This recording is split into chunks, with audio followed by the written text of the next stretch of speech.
Hello everyone, स्वागत है एक बार फिर से आप सबका आपके अपने यूट्यूब चैनल पाई केमिस्ट्री में।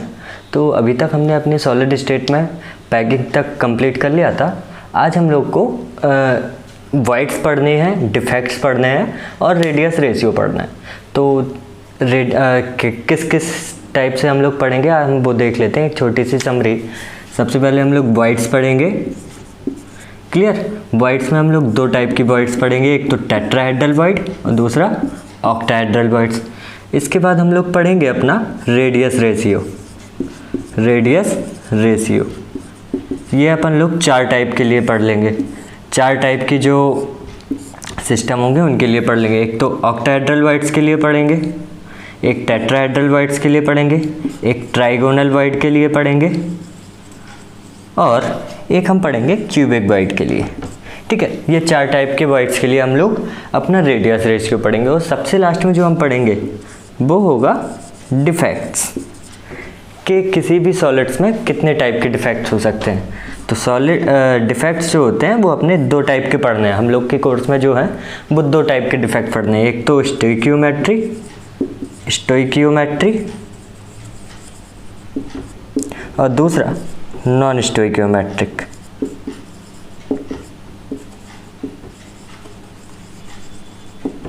ये दो टाइप के हम लोग के सिलेबस में है, तो यही दो टाइप के हम लोग को पढ़ना है।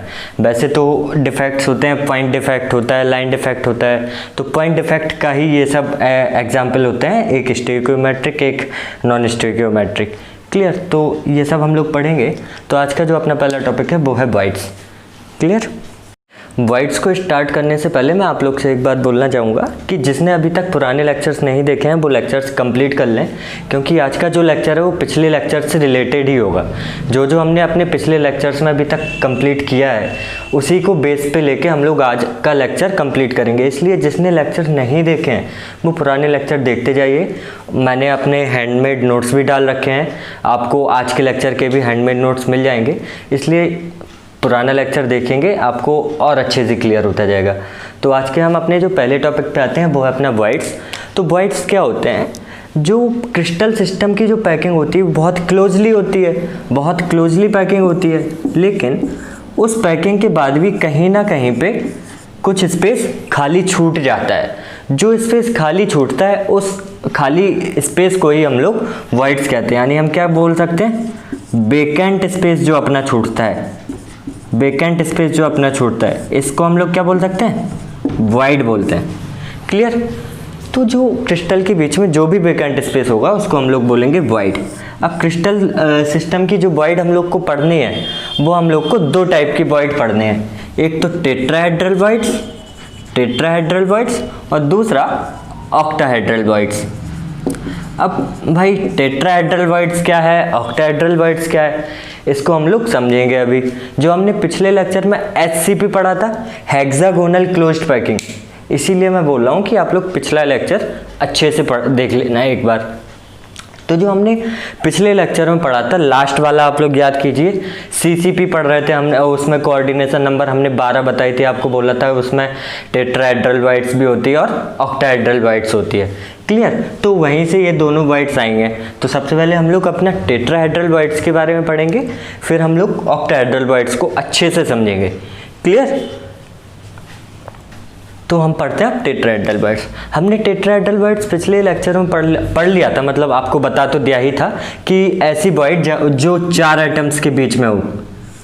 ये चार एटम्स के सराउंडिंग में जो भी आपकी वॉइड्स बनती है, ये जो स्पेस खाली स्पेस छूटता है, इसको हम लोग टेट्राहेड्रल वॉइड्स बोलते हैं। ये हमने आपको एक जस्ट जनरली लैंग्वेज में, सादा लैंग्वेज में बोल दिया था आपको कि चार एटम्स से जो घिरी हुई जो भी वॉइड्स होगी, जो भी खाली स्पेस होगा, उसको हम लोग टेट्राहेड्रल वॉइड्स बोल देंगे। आज हम आपको बताएंगे कि टेट्राहेड्रल वॉइड्स बनते किस टाइप से हैं। क्लियर? कैसे बनते हैं टेट्राहेड्रल वॉइड्स, तो वही सब सीखेंगे। आपने पढ़ा था कि जो लेयर थी हेक्सागोनल पैकिंग में, वो उसमें क्या था कि ये एक पूरी ए लेयर है, ये अपनी ए लेयर थी। इसके ऊपर अपन के क्या रखे हुए थे? दूसरी लेयर रखी हुई थी। ये दूसरी लेयर रखी हुई है, यहाँ पे आप लोग को दिख रही होगी दूसरी लेयर रखी है। तो ये जो बीच में खाली स्पेस छूट रहा है, ये जो खाली स्पेस छूट रहा है, इसी को हमने बोल दिया था क्या? Tetrahedral voids. इसको हम लोग इस टाइप से ये टेट्राहेड्रल वाइड बनती है कि तीन एटम्स किसी ए लेयर में रखे हुए हैं और इसके ऊपर जो दूसरी लेयर रखी होगी, इसके ऊपर जो दूसरी लेयर रखी होगी, इन 4 एटम से मिलकर अपना टेट्राहेड्रल वाइड्स बन जाता है। क्लियर हुआ? क्लियर हुआ? अब हम आपको क्यूबिक के बेस पे समझाएंगे, यानी एफसीसी सिस्टम में एक एग्जाम्पल लेंगे, उसमें समझाएंगे कि वाइड बनती कैसे है। क्लियर? इसको आप लोग देख लीजिए। और एक चीज़, टेट्राहेड्रल वाइड का मतलब ये नहीं है कि उसकी ज्योमेट्री टेट्राहेड्रल हो रही है। टेट्राहेड्रल वाइड का मतलब है कि वो वाइड 4 एटम से घिर के बनी हुई है। ये बात ध्यान रखिए, नहीं तो आपसे कोई पूछते हैं टेट्राहेड्रल वाइड क्या टेट्राहेड्रल ज्योमेट्री बनती? नहीं, उसका मतलब ये नहीं है। उसका मतलब ये है कि जो वाइड है वो 4 एटम से घिर कर बनी हुई है। क्लियर?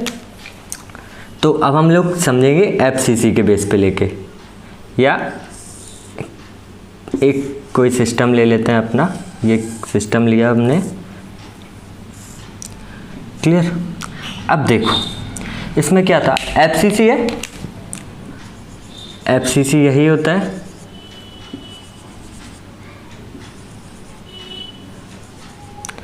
और ये आगे वाले पे। क्लियर? कॉर्नर पे अपने एटम रखे हुए हैं, कॉर्नर पे एटम्स रखे हुए हैं।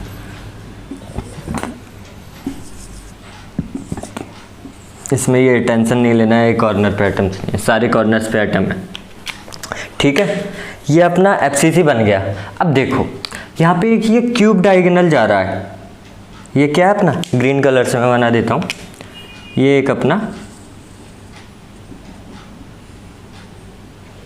ये अपना क्यूब डायगोनल जा रहा है। क्लियर? अब देखते हैं क्यूब डायगोनल पे क्या होते हैं, 2 एटम्स होते हैं। क्यूब डायगोनल्स पे क्या होते हैं, 2 एटम्स होते हैं। क्लियर? अब देखो ये कॉर्नर है, ये कॉर्नर है, इस कॉर्नर से कितने फेस बन रहा है अपने, एक फेस ये बन रहा है, एक पीछे वाला फेस बन रहा है, एक ये बन रहा है ऊपर वाला फेस, एक पीछे वाला फेस बन रहा है और एक साइड वाला फेस बन रहा है। तो इस कॉर्नर से 3 फेस बन रहा है, यानी 3 एटम्स आएंगे। तो इसको हम कैसे समझेंगे, इसको हम समझेंगे, देखिए ध्यान से, ये तीनों एटम्स आएंगे इस कॉर्नर के लिए। क्लियर? अब ये कॉर्नर के लिए देखो कुछ इसी टाइप का अपना टेट्राहेड्रल होता था। ठीक है, आपको लग रहा होगा टेट्राहेड्रल ज्योमेट्री बनी है इसीलिए, नहीं, ये 4 एटम से घिरा हुआ है, 4 एटम से घिरी हुई वाइड है, इसलिए इसको हमने टेट्राहेड्रल वाइड बोला है। क्लियर? अब सेम इसी टाइप से यहाँ पे भी होगा, यहाँ पे भी होगा। ठीक, तो वह अब देखो, अब ये क्यूब डायगोनल से वो क्या आ रहा है, अब अपन ने पढ़ा है कि एक क्यूब डायगोनल पे 2 एटम्स होते हैं। ठीक है, एक क्यूब डायगोनल पे अपने 2 एटम्स हो गए। तो यहाँ पे एक वाइड तो यहाँ पे बना दी, एक वाइड तो यहाँ से बन गई और दूसरी वाइड यहाँ से बन गई। देखो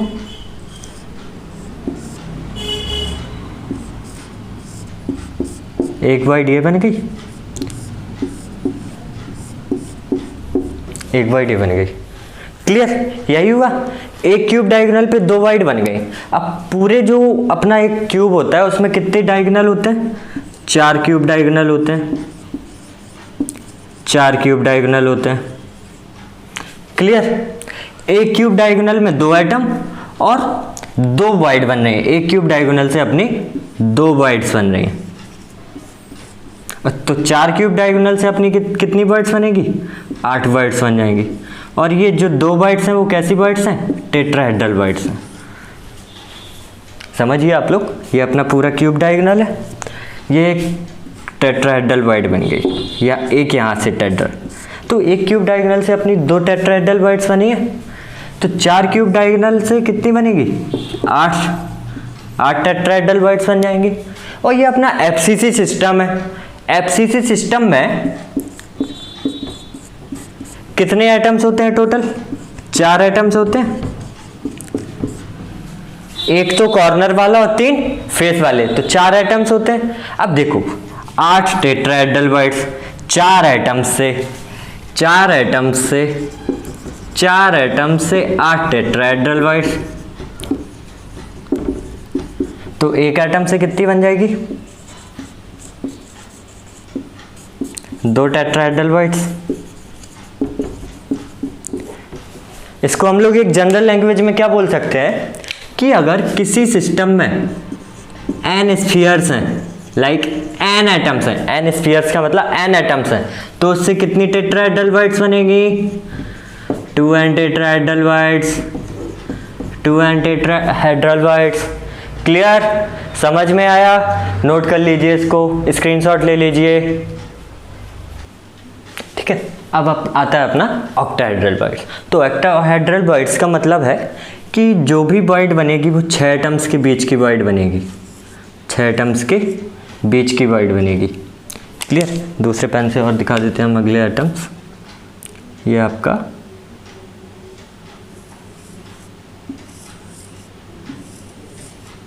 ये जो बॉन्ड होगी, ये जो बॉन्ड होगी वो कौन सी बॉन्ड होगी? ऑक्टाहेड्रल बॉन्ड होगी। क्लियर? अब सुन, अब इसको हम लोग समझते हैं एफसीसी सिस्टम पे लेके। क्लियर? एफसीसी सिस्टम से लेके इसको हम यहाँ पे साइड में बना देते हैं। ये अपना एफसीसी सिस्टम है।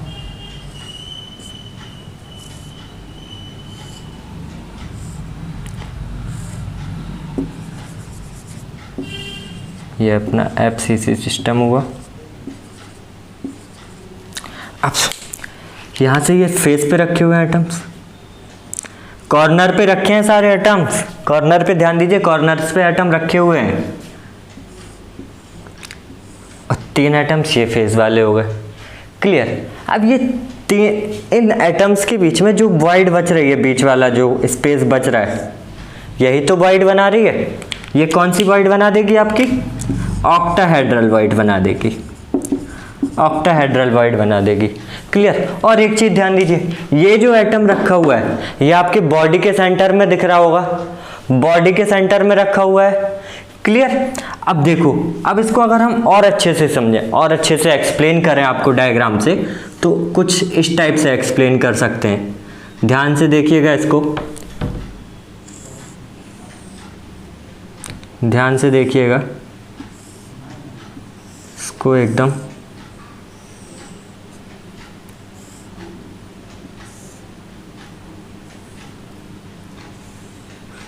ठीक है, इसको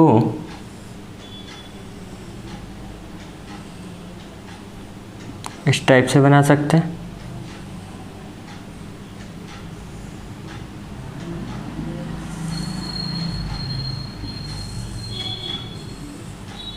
ये है, ये अपनी बॉडी के सेंटर में रखा हुआ है एटम, ये अपने बॉडी के सेंटर में, यही वाला तो एटम है, यही वाला एटम है।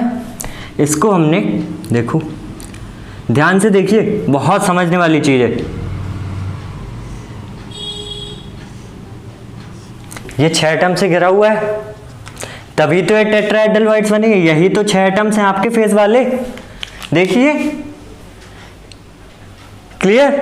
यही तो 6 एटम से ये घिर के बॉन्ड बना रही है, ऑक्टाहेड्रल बॉन्ड। अब सुन, ये जो अपना एटम रखा हुआ है वो किसी यूनिट सेल की एज पे भी तो रखा हुआ होगा। एक यहाँ पे यूनिट सेल्स बन रही हैं, तो एक यूनिट सेल के एज पे भी तो रखा हुआ होगा। तो एक तो यहाँ से ये क्या आ गई, एक बॉन्ड तो अपनी कहाँ से आ गई? बॉडी सेंटर से आ गई, बॉडी सेंटर से आ गई। और यहाँ पे ये क्या है? एज पे है। एक एज पे, एक क्यूबिक सिस्टम में कितनी एज होती है? 12 एज होती है, 12 एज होती हैं। और एक यूनिट सेल में एक एज का कितना कंट्रीब्यूशन होता है? 1/4 का कंट्रीब्यूशन होता है। 12 एज है, 12 एज पे 12 एटम रखे होंगे।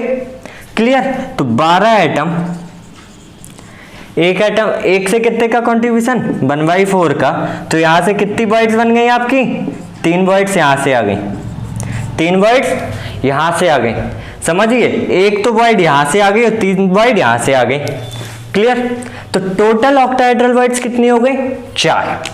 तो टोटल ऑक्टाहेड्रल बॉन्ड्स आपकी कितनी हो गई? 4। समझ में आया? बहुत मजेदार चीज है ये, बहुत समझने वाली चीज़ है, बहुत छोटी चीज़ है। अगर आपने विजुअलाइज कर लिया तो आपको इसमें कहीं प्रॉब्लम नहीं आएगी। इसी को हमने यहाँ पे दिखा दिया है, इसी वाले डायग्राम को हमने इस वाले डायग्राम में दिखाया है। बहुत ध्यान, अगर आपको अभी भी कहीं पे भी डाउट हो तो एक कमेंट बॉक्स में अपना डाउट डालिए, मैं आपका डाउट क्लियर करूँगा। क्लियर, इसको समझिए। अब सुनो, एफसीसी सिस्टम में 4 एटम्स होते हैं, 4 एटम्स, यहाँ पे लिख दें इन एफसीसी 4 एटम।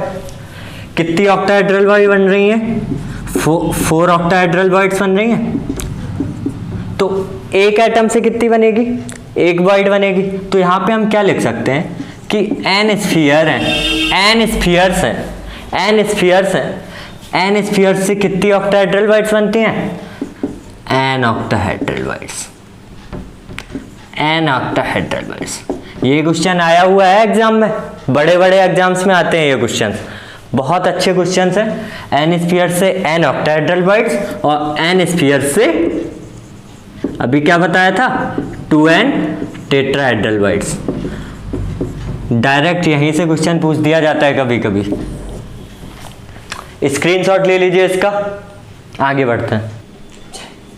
अब आपके सामने एक क्वेश्चन रखा हुआ है, जो अभी हमने वाइड्स पढ़ी है उन्हीं वाइड से रिलेटेड अपने सामने एक क्वेश्चन रखा हुआ है। क्या कह रहा है क्वेश्चन कि element as present every FCC, मतलब एफसीसी का जो भी एटम है वो सारे के सारे एटम्स कौन सा?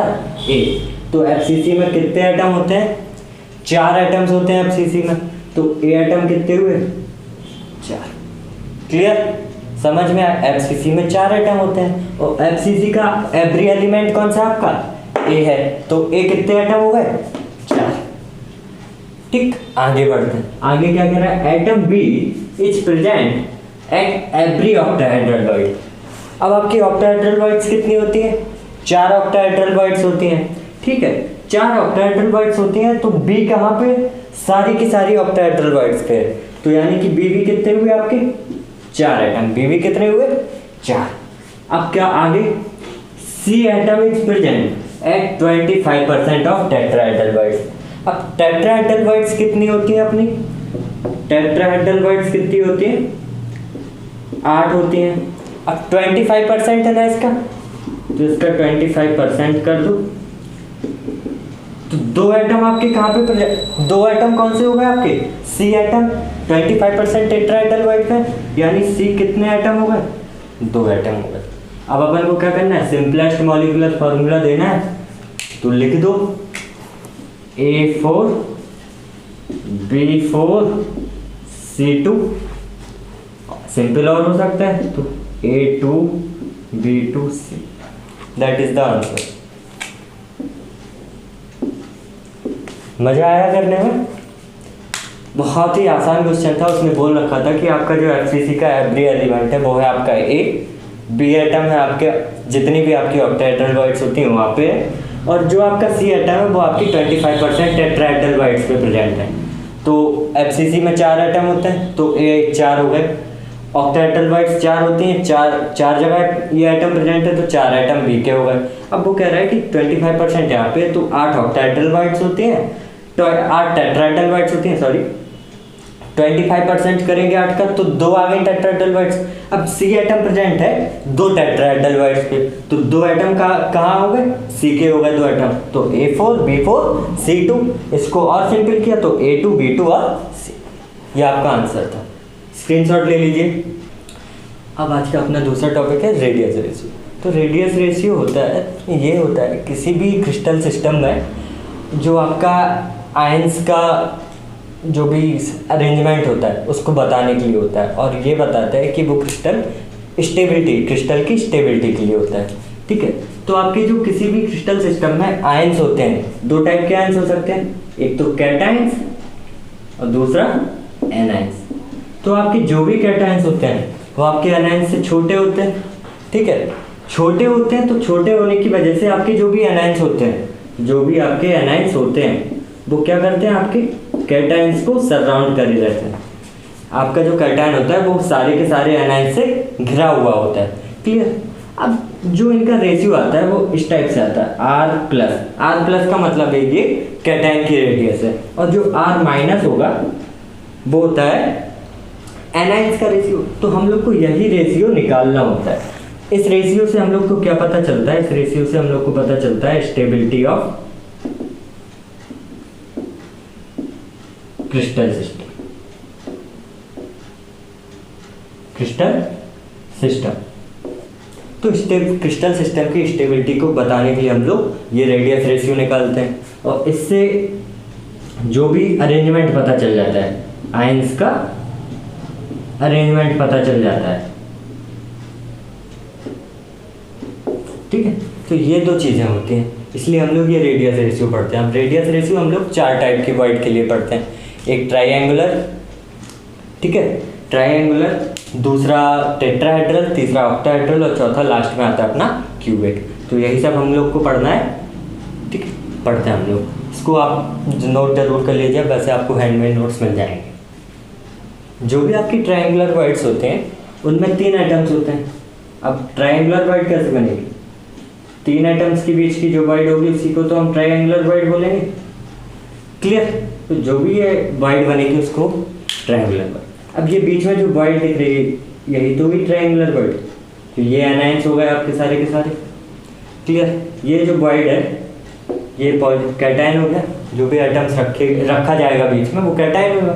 ठीक है, तो इसकी जो रेडियस होगी, अब देखो इसको हम लोग कैसे कर सकते हैं। ये ट्राइएंगल बना रहे हैं, एक ट्राइएंगल बना रहे हैं। इस टाइप से नहीं करना तो हम आपको उल्टा बना दीजिए इसको। इस टाइप से नहीं बनाना है तो आप इसको उल्टा बना दीजिए इस टाइप से। एक एटम ऊपर रखा है और ये एटम नीचे रखे हुए। ठीक है, बीच में आपका ये कैटायन रखा। ठीक है, अब ये क्या बना रहा है आपका? ट्राइएंगल बना दिया इसने।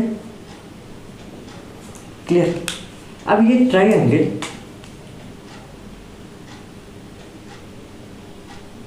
से मिलाएंगे तो ये जो भी अपना इक्विलेटरल बना है तो तीनों एंगल्स इक्वल होंगे, 60 डिग्री के होंगे। तो जब इसका ये हाफ होगा तो ये कितना रह जाएगा?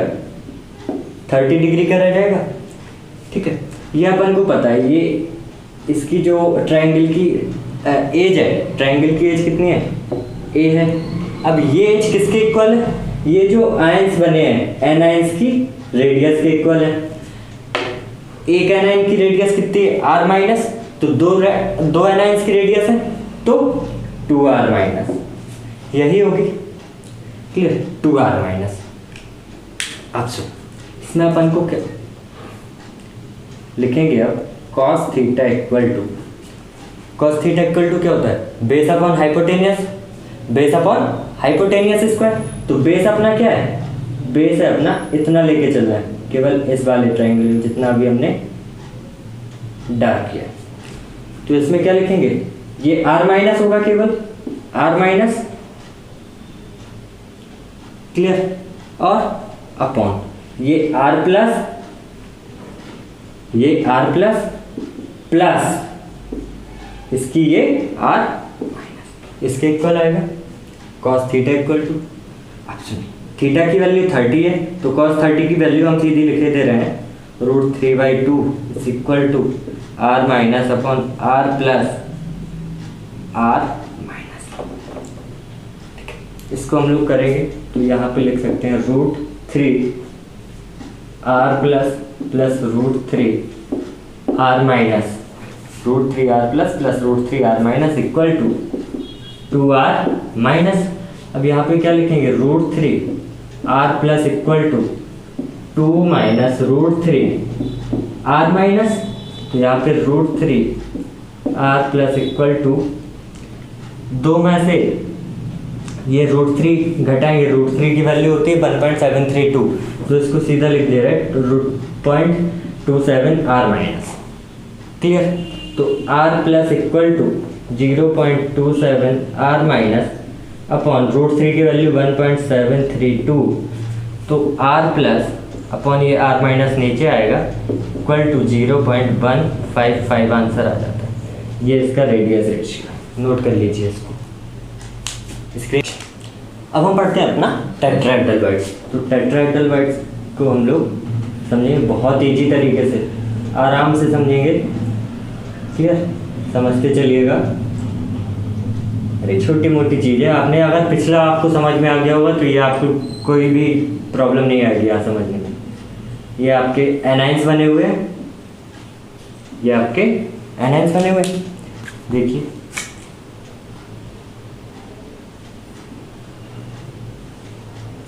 क्लियर, एनाइंस बने हुए। अब ये देखो, ये आपका फेज डायगोनल हो रहा है, फेज डायगोनल हो रहा है। फेज डायगोनल आपने क्या पढ़ा था? फेज डायगोनल की वैल्यू क्या होती है? फेज डायगोनल होता है अपना √2a। क्लियर। तो ये एनाइंस है, आपस में क्या कर रहे हैं? एक दूसरे से टच कर रहे हैं, एक दूसरे को टच कर रहे हैं। तो यहाँ पे क्या लिख सकते हैं? r minus plus r minus, तो सीधा लिख सकते हैं 2r माइनस। क्लियर। अब a की वैल्यू निकालेंगे तो a इज इक्वल टू क्या हो जाएगा? √2 से डिवाइड हो जाएगा तो आ जाएगा a equal to √2r minus. Clear. अब देखो ये एटम भी यहाँ पे ये बॉइड है, यहाँ पे ये बॉइड है। अब ये अपना क्यूबिक डायगोनल है, ये अपना पूरा क्यूब डायगोनल है। तो क्यूब डायगोनल क्या हो जाएगा? √3a होता है। ठीक, √3a equal to r minus plus r minus plus 2r plus, यही होगा। तो 2r minus plus 2r plus. Clear, यही तो होगा। ये एनाइंस की आपकी रेडियस को जोड़ दिया हमने और कैटायन की रेडियस को जोड़ दिया। कैटायन की आपका जो पूरा रेडियस है आपका, ये पूरा डायप्टर जुड़ जाएगा, 2r प्लस हो जाएगा। तो वही हमने कर दिया है। तो √3 a की वैल्यू हमने यहाँ पे निकाल रखी है। तो √3 into √2r minus equal to 2r minus plus 2r plus. समझते जाइए, बहुत ईजी चीज़ है। 2r माइनस से हम लोग भाग दे देंगे, यहाँ पे डिवाइड कर देंगे। तो √3 √2 इज इक्वल टू, यहाँ पे ये 1 बचेगा और यहाँ पे ये क्या हो जाएगा? r plus upon r minus. Clear. जब इसको हम लोग सॉल्व करेंगे तो इसकी वैल्यू आ जाएगी 1.225। क्लियर। और एक को हम लोग यहाँ पे भेज देंगे। -1 is equal to r plus upon r minus. तो r plus r minus is equal to 0.225। यही टेट्राहेड्रल बॉइड के लिए रेडियस रेशियो होता है। डायरेक्ट क्वेश्चन मिल जाता है एग्जाम में, इसको स्क्रीनशॉट ले लीजिए, अच्छे से समझ लीजिए, ले लीजिए स्क्रीनशॉट। अब टेट्राहेड्रल की बॉइड्स के बाद हम लोग रेडियस रेशियो निकालेंगे ऑक्टाहेड्रल बॉइड्स के लिए। क्लियर। तो ऑक्टाहेड्रल बॉइड्स को हम लोग एक जनरली एफसीसी में निकालते हैं। तो जब एफसीसी के लिए हमने पैकिंग एफिशिएंसी वगैरह निकाली थी तो उसी टाइप से यहाँ पे ये भी निकाल देते हैं, इसी टाइप से निकाला था। ये अपना कैटायन, बाकी के सारे अपने एनाइंस हैं। तो एक ही फेज में हो जाता है, एक फेज में हो जाता है। तो ये अपना फेज डायगोनल बना रहा है, ये फेज डायगोनल बना रहा है। और फेज डायगोनल हम लोग को पता है √2a होता है, और √2a की वैल्यू हो जाएगी आपकी 2r minus plus 2r plus.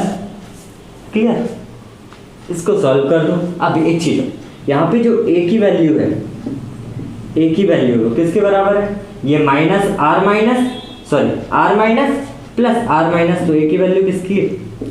2r minus के इक्वल हो गई। तो यहाँ पे वैल्यू रख देंगे √2 2r minus is equal to 2r minus plus 2r। अब 2r माइनस से डिवाइड कर देंगे तो √2 is equal to 1 plus r plus upon r minus. 1 को इस साइड भेज देंगे तो लिख सकते हैं r plus upon r minus equal to 1.414 minus 1। तो r plus upon r minus is equal to 0.414। Octahedral void के लिए रेडियस रेशियो की वैल्यू ये आ गई, नोट कर लीजिए, स्क्रीनशॉट ले लीजिए। अब हम देखते हैं अपना क्यूबिक बॉइड के लिए। बहुत ही ईजी है, बहुत ईजी है। अपना क्यूबिक सिस्टम बनाइए, आप क्यूबिक सिस्टम बनाते जाइए, आपसे खुद ब खुद सॉल्व होता जाएगा। ये अपना बन गया क्यूबिक सिस्टम। ये सारे एनाइंस रख लिया हमने। क्लियर। अब जो भी वाइड होगी वो यहीं पे आएगी। क्लियर। जो भी सीधी सी बात है, जो भी वाइड होगी वो आपकी यहीं पे आएगी सेंटर। ठीक। तो अब ये क्या हो जाएगा, ये कौन सा क्या काम करेगा आपका, ये आपका काम कर जाएगा क्यूब डायगोनल का। ठीक है, क्यूब डायगोनल का ये आपकी ए है और यहाँ पे भी a is equal to 2r minus है। ठीक है, ये आपका क्यूब डायगोनल का काम करेगा। तो सीधा लिख देते हैं यहाँ पे √3a is equal to 2r minus plus 2r plus. Clear. a की वैल्यू 2r माइनस रख दो तो √3 2r minus equal to 2r minus plus 2r plus. अब 2r माइनस से डिवाइड कर दो तो √3 is equal to 1 plus 2r minus. Clear. अब 1 को यहाँ भेज दो, sorry r plus upon r minus, यहाँ डिवाइड किया था ना। ठीक, तो r plus upon r minus is equal to 1.732 minus 1, r plus upon r minus is equal to 0.732 is the value for cubic void. Note कर लीजिए, screenshot ले लीजिए। चल, हमने अभी जो पढ़ लिया उसको हम लोग एक टेबल के रूप में लिख लेते हैं। वो हमने आपको सॉल्व करने के लिए इसलिए बता दिया कि अगर आप एग्जाम में कहीं पे भूल जाते हैं तो वहाँ से आप लोग सॉल्व कर सकते हैं। आपको पता होना चाहिए कि आंसर आपका कैसे आया। क्लियर। अगर कोई आपसे पूछ दे कि ये कैसे आया तो आप लोग एक्सप्लेन कर सकते हैं। ठीक है, अब हम लोग इसको एक टेबल के रूप में याद कर लेते हैं जिससे एग्जाम में आता है। मतलब लगभग अगर एक साल नहीं आएगा तो नेक्स्ट ईयर ये पक्का क्वेश्चन आ जाता है। ठीक है, एक साल छोड़ के एक साल तो एक क्वेश्चन आपको जेईई एडवांस में तो मिल ही जाएगा। ठीक, तो देखो अब स्ट्रक्चरल रीअरेंजमेंट कैसा है। अपन ने सबसे पहले क्या पढ़ा, ट्राइगोनल, सॉरी ट्राइएंगुलर, ट्राइएंगुलर पढ़ा। अब ट्राइएंगुलर में कितने एटम्स आपस में जुड़े हुए थे, 3 एटम्स जुड़े हुए थे, तो कोऑर्डिनेशन नंबर 3। अब देखो लिमिटिंग रेडियस रेशियो कितना आया था उसका, 0.155, 0.155 आया था। क्लियर। अब ये वैल्यू कहाँ तक जा सकती है, ये वैल्यू कहाँ तक जा सकती है, जहाँ तक अगला वाला आएगा, मतलब जो भी अगली वाइड आएगी वहाँ तक ये वैल्यू जा सकती है। तो अगली वाइड की जो टेट्राहेड्रल की जो वैल्यू आई थी वो आई थी 0.225। तो ट्रायंगुलर की वैल्यू कहाँ तक वेरी कर सकती है रेडियस रेशियो की, यहाँ तक हो सकती है। क्लियर। अब सुनो इसका एग्जाम्पल क्या है, इसका एग्जाम्पल है बोरॉन ऑक्साइड। ऐसे ही अगला टेट्राहेड्रल, टेट्राहेड्रल। अब टेट्राहेड्रल में कोऑर्डिनेशन नंबर 4, जो भी आपके एटम्स थे, जो भी आपके एनाइंस थे, वो 4 एनाइंस एक दूसरे से आपस में टच हो रहे थे। ठीक है, और इसकी जो रेडियस रेशियो की वैल्यू होती है वो होती है 0.225 से 0.414 तक। इसका जो एग्जाम्पल होता है वो है सबसे अच्छा एग्जाम्पल सिलिका और जिंक सल्फाइड जैसा एनाइंस। ठीक, नोट करते जाइए।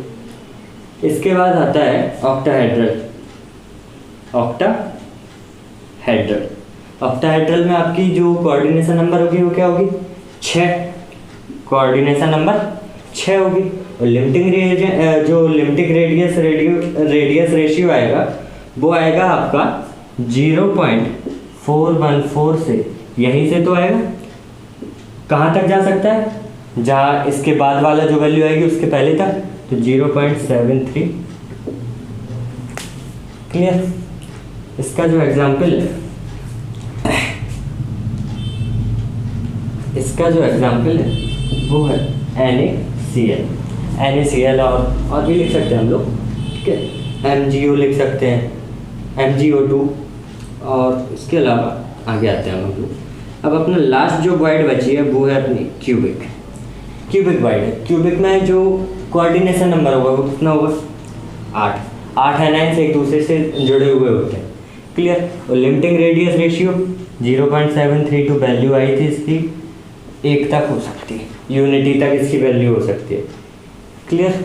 इसका एग्जाम्पल आप लोग लिख लीजिए CsCl। तो आज का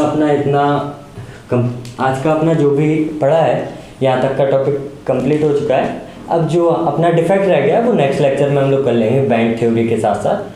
तो अपना पूरा सिलेबस कंप्लीट हो गया। अब और जो कुछ क्वेश्चंस प्रॉब्लम है वो मैंने आपको हैंडमेड नोट्स में दे रखे हैं, तो वहाँ से आप लोग कर लीजिए। इसके अलावा जो नेक्स्ट लेक्चर के बाद होगा उसमें हम आप लोग को कंप्लीट जो भी सॉलिड स्टेट के जितने अच्छे क्वेश्चंस होंगे, जो भी पुराने प्रीवियस ईयर क्वेश्चंस होंगे और जितने भी अच्छे क्वेश्चंस होंगे वो हम आपको उनकी प्रैक्टिस करा देंगे। तो अपना सॉलिड स्टेट कंप्लीट हो जाएगा। आपको मज़ा आया होगा सॉलिड स्टेट पढ़ने में। एक अलग तरीके से मैंने आपको सॉलिड स्टेट पढ़ाई है, जितना हो सकता था उतना अच्छा मैंने आपको एक्सप्लेन किया है। अगर आपको अभी भी सॉलिड स्टेट के किसी भी लेक्चर में कोई भी डाउट हो तो पूछिएगा ज़रूर, ठीक है। और बाकी मैं अपने पिछले लेक्चर की लिंक आपको डिस्क्रिप्शन में दे दूँगा। हैंडमेड नोट्स की लिंक भी मैं आपको डिस्क्रिप्शन में दे दूँगा, आप लोग वहाँ से डाउनलोड कर सकते हैं। Thank you.